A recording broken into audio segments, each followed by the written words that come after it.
Queridos, a graça e a paz, nós queremos agradecer a você que está acompanhando nesse momento o canal da igreja. Nós estamos estudando a carta do Evangelho de João. Nós estamos ainda analisando o primeiro capítulo e hoje nós leremos os versículos 29 a 34. Diz o seguinte, a porção da palavra do Senhor. No dia seguinte, viu João a Jesus, que vinha para ele, e disse: Eis o Cordeiro de Deus, que tira o pecado do mundo. É este a favor de quem eu disse: após mim vem um varão que tem a primazia, porque já existia antes de mim. Eu mesmo não o conhecia, mas a fim de que fosse manifestado a Israel vim, por isso batizando com água. E João testemunhou, dizendo: Vi o Espírito descer do céu como pomba e pousar sobre ele. Eu não o conhecia. Aquele, porém, que me enviou a batizar com água, me disse: Aquele sobre quem vires descer e pousar o Espírito, esse é o que batiza com o Espírito Santo. Pois eu, de fato, vi e tenho testificado que ele é o Filho de Deus. Amém. Graças a Deus pela sua palavra que acabamos de ler, que Ele possa aplicá-lo em nossas vidas. Meus queridos, nós lemos nessa passagem um versículo que deveria estar gravado em grandes letras na memória de todo leitor da Bíblia. Todas as estrelas dos céus são lindas e brilhantes, porém a glória de uma estrela excede a de outra. Da mesma maneira, todos os textos das Escrituras são inspiradas e úteis, contudo, alguns são mais valiosos que outros. Entre os mais valiosos, destaca-se o primeiro versículo da passagem que acabamos de ler. Jamais foi dado sobre a face da terra um testemunho mais completo a respeito de Cristo do que esse de João Batista. Primeiro, observemos nessa passagem o nome peculiar que ele atribui a Cristo. João o chama o Cordeiro de Deus. Ao contrário do que alguns supõem, por esse nome não se compreende simplesmente que Cristo fosse manso e gentil como um cordeiro. Sem dúvida, isso é verdadeiro, mas seria apenas uma pequena parcela da verdade. Há razões mais grandiosas para Cristo ser chamado assim. Compreendemos por esse nome que Cristo foi o grande sacrifício pelo pecado, aquele que veio para fazer a expiação pela culpa do pecado por intermédio de sua morte na cruz. Ele era o Cordeiro verdadeiro que Deus haveria de prover, mencionado por Abraão a Isaque no Monte Moriá. Nós vemos em Gênesis 22, versículo 8, esse contexto. Era o Cordeiro verdadeiro para o qual apontava para cada sacrifício feito no templo de manhã e à noite. Era o Cordeiro sobre o qual Isaías profetizou lá no capítulo 53, versículo 7, levado ao matadouro. Era o verdadeiro Cordeiro simbolizado de maneira vívida pelo Cordeiro Pascual no Egito.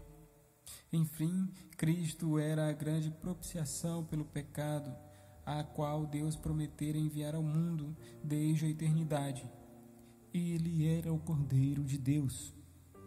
Estejamos atentos para que, ao pensarmos em Cristo, sempre o façamos conforme João Batista o apresentou neste texto. Sirvamos a Cristo fielmente como nosso Mestre. Obedeçamos a Ele lealmente como nosso Rei. Queridos, atentemos aos seus ensinos como nosso profeta. Sigamos diligentemente seus passos, tornando-o como exemplo. Aguardemos intensamente sua vinda, como aquele que há de redimir nosso corpo e nossa alma. Acima de tudo, prezemos Cristo como aquele que foi sacrificado por nós e descansemos todo o nosso fardo em sua morte, oferecida como expiação pelo nosso pecado. Que seu sangue seja mais precioso para nós a cada dia que vivemos. Em todas as coisas que nos gloriamos a respeito de Cristo, gloriemo-nos acima de tudo em sua cruz. Essa é a pedra angular, esse é o lugar seguro, esse é o fundamento da verdadeira teologia cristã.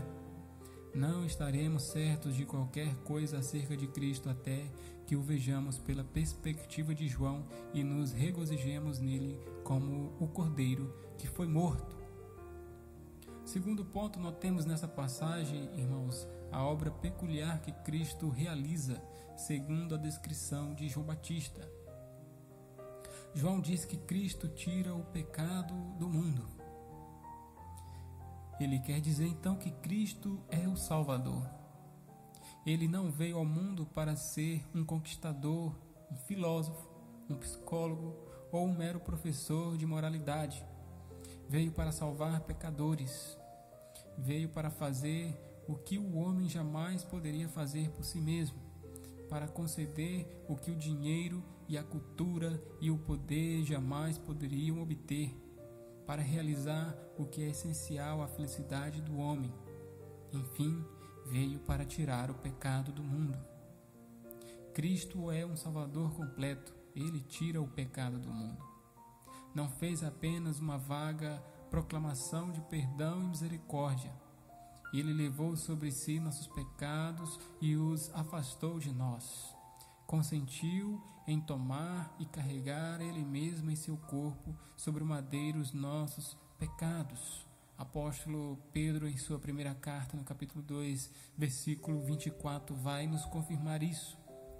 Os pecados de todos aqueles que creem em Jesus tornaram-se como se nunca tivessem sido cometidos. O Cordeiro de Deus os removeu por completo. Cristo é um Salvador poderoso, um Salvador para toda a humanidade. Ele tira o pecado do mundo. Ele não morreu apenas para os judeus, mas também para nós, os gentios. Não sofreu somente por algumas pessoas, mas por toda a raça humana. O pagamento que efetuou na cruz é mais do que suficiente para saldar os débitos de todos nós. O sangue que derramou foi precioso o suficiente para lavar os pecados de todos. A propiciação feita na cruz foi suficiente para toda a humanidade, embora seja eficaz apenas para os que creem.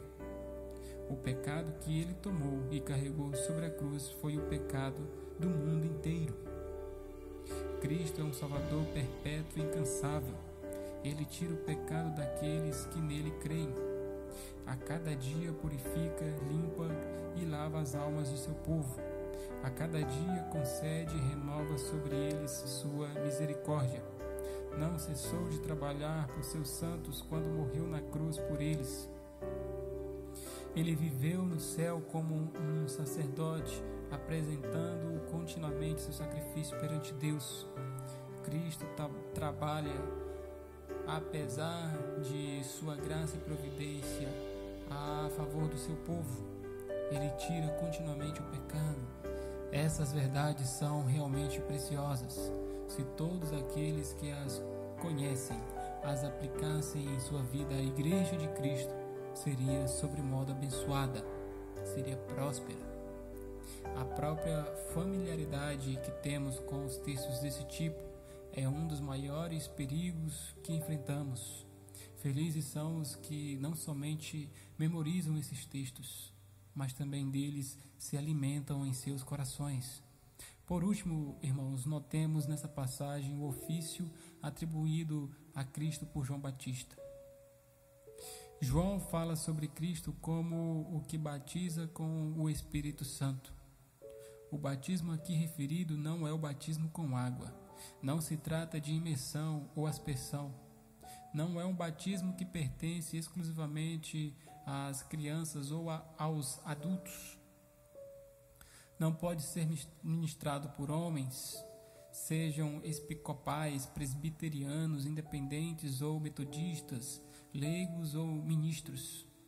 É o batismo que o grande cabeça da igreja guarda com exclusividade em suas próprias mãos e consiste em implantar a graça no homem interior. É o mesmo que o novo nascimento. É o batismo do coração e não do corpo. É o batismo que o ladrão arrependido recebeu, embora não tenha sido aspergido nem submergido em água por mãos humanas. É o batismo que Ananias e Safira não receberam, embora tenham sido admitidos na comunhão da igreja pelas mãos dos apóstolos. Devemos, irmãos, estabelecer como uma verdade fundamental de nossa fé que João Batista refere-se ao batismo que é absolutamente essencial para a salvação. É ótimo ser batizado na igreja visível, porém é mais grandioso ser batizado na igreja que é formada somente de crentes genuínos. O batismo nas águas é uma ordenança que traz grandes bênçãos e benefícios. Negligenciá-lo é um grande pecado. Mas o batismo do Espírito Santo tem importância extremamente superior. O homem que morre sem ter o coração batizado por Cristo nunca será salvo. Ao terminar essa passagem, irmãos, perguntemos a nós mesmos se somos batizados com o Espírito Santo e se temos interesse genuíno no Cordeiro de Deus. Infelizmente, milhares de pessoas gastam o tempo com controvérsias sobre o batismo nas águas e negligenciam o batismo do coração. Outras milhares ou se contentam com um conhecimento intelectual acerca do Cordeiro de Deus ou nunca o buscaram pela fé para que seus pecados fossem realmente tirados. Estejamos sempre atentos para que tenhamos fé e um coração novo, com vistas à salvação de nossas almas. Oremos, irmãos. Senhor, nosso Deus e nosso Pai, nós queremos agradecer ao Senhor pela oportunidade que nós tivemos de meditar na Tua Palavra e de conhecer mais acerca do Teu Filho. Nós agradecemos porque por meio dele, Senhor, nós obtivemos graça, misericórdia e o perdão de todas as nossas dívidas. Aplica, Senhor, essa palavra em nossas vidas. Ensina-nos a ser gratos por todo aquele sofrimento que Teu Filho passou na cruz por mim e pelos queridos que nos ouvem nessa noite, nesse dia, em qualquer local que estejam nesse momento. Graças nós te rendemos e pedimos a Tua proteção sobre nossas vidas em nome de Cristo Jesus. Amém. Irmãos, muito obrigado por você ter nos assistido até aqui. Queremos convidá-lo a participar conosco de nossas programações em nossa igreja local, que fica localizada ali próximo à Praça da Bíblia. Nós temos culto todos os domingos às 9 horas da manhã, às 18h30. Às quartas-feiras nós temos estudo bíblico presencial na igreja, irmãos. Você é convidado a participar conosco às 19h30. E também às sextas-feiras, reuniões de oração. Venha conhecer a Igreja Presbiteriana. Irmãos, obrigado por assistir mais um episódio. E não se esqueçam de se inscrever no canal, assistir os vídeos, deixe o seu like e, principalmente, compartilhe a palavra.